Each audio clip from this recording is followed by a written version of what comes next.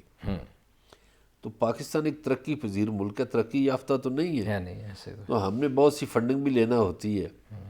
تو یہ تین جو پبلک سیکٹر کے تو شعبے ہمیں تھے، ایک دوست کا قرضہ اتارنے کے لیے دوسرے دوست کی طرف ہاتھ بڑھانا پڑتا ہے۔ ہاں تو اسی لیے کہ پاکستان میں قرضے زیادہ ہو گئے۔ اب کہتے تو ہیں کہ یہ جو 10 سال تھے پچھلے، اس میں اتنا قرضہ لیا گیا کہ پچھلے 60 سالوں کا قرضہ اس کے برابر تھا۔ لیکن ایک اچھی خبر بھی ہے، لیکن یہ بھی تو کہتے ہیں کہ ان 2.5 سالوں میں بھی اتنا لیا گیا کہ پچھلے ریکارڈ ٹوٹ گیا۔ وہ قرضہ بالکل قرضہ جی اتارنے کے لیے قرضہ لیا گیا۔ میں نے جو عرض کیا نا کہ وفاق کے پاس بچتا کچھ نہیں ہے اور قرضہ بھی اتارنا ہے۔ لیکن ایک اچھی خبر بھی اس کے بیچ میں سنائیے آئی نا، ہے۔ اچھی خبروں کے لیے تو کان ترس گئے ہیں، فرمائیے کچھ۔ اچھی خبر یہ ہے کہ پچھلی حکومتیں بجلی بنانے والی کمپنیوں سے 25 روپے یونٹ بجلی خریدتی تھیں اور لوگوں کو 18 روپے یا 20 روپے یونٹ دیتی تھی، اور وہ جو خرچہ تھا وہ حکومت افورڈ کرتی تھی۔ موجودہ حکومت نے ان سے مذاکرات کر کے نئے معاہدے کیے ہیں، اور ایک تو وہ 700 ارب روپیہ جو ہے وہ واپس کریں گی کمپنیاں، دوسرا یہ ہے کہ اب بجلی سستی ملا کرے گی۔ اللہ کرے، ورنہ ہمارے ہاں تو ان بلوں میں بھی ایریئرز لگ کے آ گئے ہیں، ان بلوں کے جو جمع کروائے ہوئے تھے۔ وہ جو بجلی آپ کو، یعنی آپ کی حکومت کو بجلی بنانے والی کمپنیاں 25 روپے یونٹ دیتی تھیں، وہ 14 روپے یونٹ دیا کریں گی۔ ٹھیک ہو گیا۔ تو اس سے ایک تو لوگوں کو فائدہ ہوگا، ایک حکومت کو فائدہ ہوگا۔ اچھی خبر دی آپ نے۔ حکومت کو فائدہ یہ ہوگا کہ جو پیسہ توانائی کے اس شعبے میں چلا جاتا تھا اس کی بچت ہوگی، ٹھیک ہو گیا۔ اور جو سبسڈائز کرنا پڑتا تھا وہ بھی بچت ہو جائے گی، اور تیسرا یہ کہ لوگوں کو سستی بجلی ملے گی۔ گڈ، میں واپس پھر موضوع کی طرف جانا چاہتا ہوں۔ لانگ مارچ کا اعلان کیا گیا، اسلام آباد کی طرف آئیں گے، کچھ ملی جلی سی ہلکی پھلکی سی ڈیٹ بھی دی گئی کہ جنوری کے آخر میں یا فروری کے وسط تک یہ آنے کا پروگرام ہے جو بتایا گیا، جس کا اندیا دیا گیا۔ کیا لگتا ہے آپ کو؟ دیکھیے آج ان کا اجلاس ہوا ہے جاتی عمرہ میں پھر سے، اور اس میں کل والے جلسے کا بہت جائزہ لیا گیا ہے، مایوس کن جلسے کا۔ اس کی ابتدا تو شاید ایاز صادق کے گھر سے ہی ہو گئی تھی۔ وہاں پیپلز پارٹی کے چیئرمین جو ہیں وہ 1 گھنٹہ لیٹ آئے، اس پہ مولانا صاحب کا موڈ خراب ہو گیا تھا، اور ظاہر ہے انہوں نے کہا کہ آپ کو بھی وقت کا اندازہ کرنا چاہیے، سنجیدگی دکھانی چاہیے۔ رہی صحیح کسر شام کو پوری ہو گئی، اور جلسے نے مایوس کیا ان کو۔ صحیح ہے جی، جلسے سے مایوسی بہرحال کسی نہ کسی لیول پہ خود پی ڈی ایم کی لیڈرشپ کے اندر موجود ہے، اور یہ جو مایوسی ہوتی ہے نا کسی بھی گروپ میں، اور وہ جن کو جنون کے ساتھ آگے بڑھنے کے لیے کوئی تحریکیں چلا رہے ہوتے ہیں، اگر وہاں مایوسی آ جائے تو پھر ان کی اپنی کامیابیوں کے راستے مسدود ہو جاتے ہیں۔ اس پہ بھی بات کریں گے، ہمارے ساتھ رہیے گا، ملتے ہیں ایک بریک کے بعد۔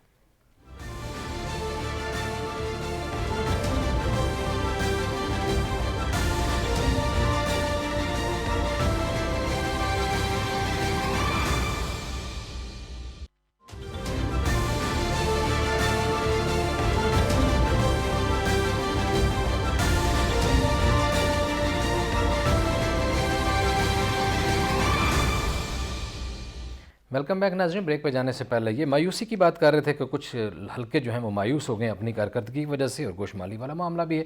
تھوڑا سا جی اس پہ کچھ شرکاء کی تقریر پہ ذرا بات ہو جائے، یہ پی ڈی ایم والوں میں کیا ہوا اور کیا، اور یہ مجھے یہ بتا دیں کہ اتنی ٹھنڈ میں اسلام آباد میں تو ہم سے سانس نہیں لیا جا رہا ہے، اتنی شدید سردی پڑ رہی ہے آج اسلام آباد میں، اور یہ بھی کہا گیا ہے کہ آئندہ یہ 15 تاریخ سے اور بہت زیادہ شدید ہو جائے گی۔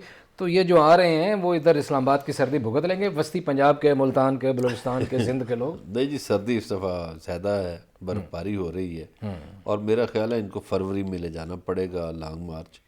اس سے پہلے ایک جلسہ ظاہرہ ہوگا گڑھی خدا بخش میں، اس جلسے پہ اب اپوزیشن کی کافی تیاری ہو رہی ہے، وہ محترمہ بینظیر بھٹو شہید کی برسی پہ، تو اس جلسے سے ہو سکتا ہے اپوزیشن میں حوصلے جو ہیں وہ بڑھیں۔ ابھی تک اب مجھے یہ نہیں سمجھ آتی کہ وہ کہتے ہیں جی ہم NRO نہیں دیں گے، وہ کہتے ہیں جی ہم NRO نہیں دیں گے، وہ کہتے ہیں ہمارا، ہاں وہی نہ لینے والے کو راضی نہ دینے والے کو راضی. وہ یہ کس سے NRO مانگ رہے ہیں؟ وہ ایک بات جو کی شیخ رشید نے کہ بھائی یہ مذاکرات کس سے چاہتے ہیں؟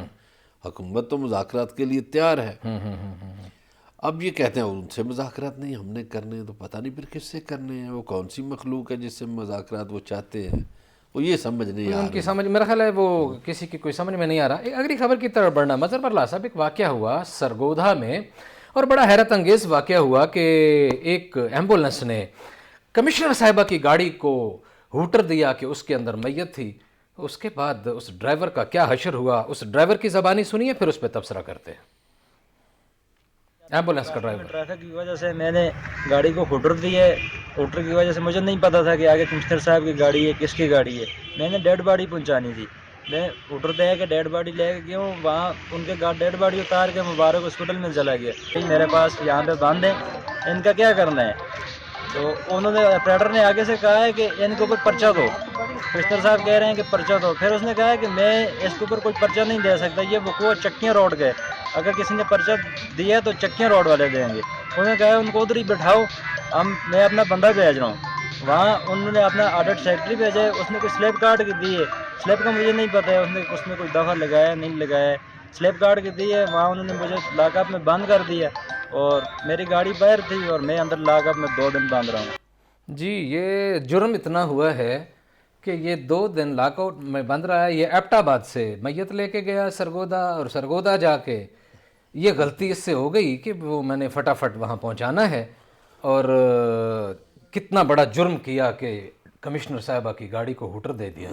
اور پھر شان کے تو خلاف تھی یہ بات کسی DMG افسر کے. اب پہلی بات تو یہ ہے کہ گاڑی چلاتے وقت کسی بندے کو کیا پتہ کہ آگے کس کی گاڑی ہے. جی پتہ بھی ہو تو کون سا جرم ہے؟ نہیں، میں ایک ویسے عرض کرتا ہوں صحیح ہے کہ بھئی کسی کو کیا پتہ کہ اگلی گاڑی میں کون ہے. اور ایک ڈرائیور باہر سے آتا ہے، اس کو تو بالکل ہی اندازہ نہیں. نمبر 2، ہم سیاستدانوں پر بہت تنقید کرتے ہیں، ہمارے فوج کے اداروں پر بھی بڑی تنقید ہوتی ہے، جوڈیشری پر بھی لوگ کئی باتیں کر جاتے ہیں. لیکن یہ جو بیوروکریسی ہے جس کے ذمے اصل نظام چلانے کا سارا کھیل، تو بیوروکریٹ بڑی صفائی سے بچ جاتے ہیں. کیونکہ سارے دوست ایک بیٹھے تو ہوتے ہیں یہ ہے کہ ہم سے یہ غلطی ہوئی، اس میں سیاستدان بھی ہمارے شریک ہیں اس غلطی میں، کہ ہم نے انگریز کا بنا بنایا نظام اپنا لیا. صحیح ہے. یہ بابو سارے انگریز کے دیے ہوئے ہیں، یہ ہمارا سسٹم نہیں ہے، یہ غلاموں کے لیے سسٹم بنایا گیا تھا. ٹھیک ہے. اور آج کا بابو بھی لوگوں سے غلاموں جیسا سلوک کرتا ہے. تو بھائی جب 15 کنال کی کوٹھی میں کمشنر صاحبہ رہ رہی ہوں گی تو وہ تو آپ کو پتہ ہے سرگودھا میں کمشنر ہاؤس کتنا بڑا ہے؟ 15 کنال کا نہیں، زیادہ ہے. 25 میرا خیال ہے، شاید اس سے بھی زیادہ ہے. بالکل. ہاں جی. وہ سارے شہروں میں ایسے ہی. ہاں. اب جو اچھا بھلا آدمی ہے، کھاتا پیتا، وہ 2-4 کنال کے گھر میں رہتا ہے، بڑے پیسے والا جو ہے. اور ان کے سرکاری گھر کئی 100 کنالوں پر مشتمل ہیں، 90 کنال پر ہیں، 50 کنال پر ہیں. اور ان کو سرکاری ملازم سارے 50 ملازم. اب میں آپ کو بتاؤں کہ پچھلے دنوں ایک کچھ فگرز میرے پاس آئے آزاد کشمیر کے حوالے سے. منسٹر کے پاس 2 گاڑیاں، جو چیف سیکرٹری ہے اس کے پاس 12 گاڑیاں.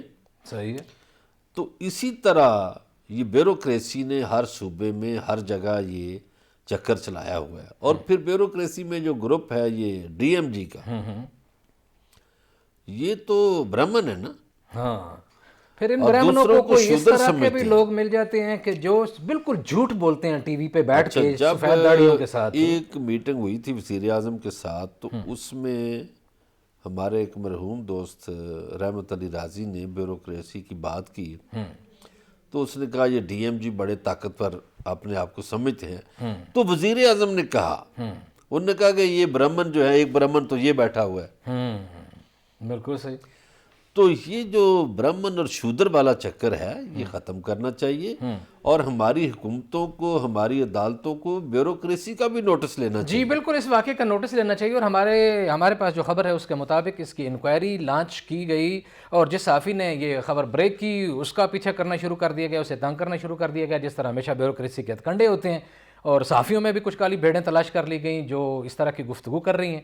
لیکن اس کی اگر شفاف انکوائری ہو تو یہ بات سامنے آ چکی ہے کہ ڈرائیور نے خود اپنی زبان سے بتا دی ہے اس کے ساتھ کیا ہوا۔ آج اتنے، کل آپ سے پھر ملاقات ہوگی، اپنا خیال رکھیے گا، اللہ نگہبان۔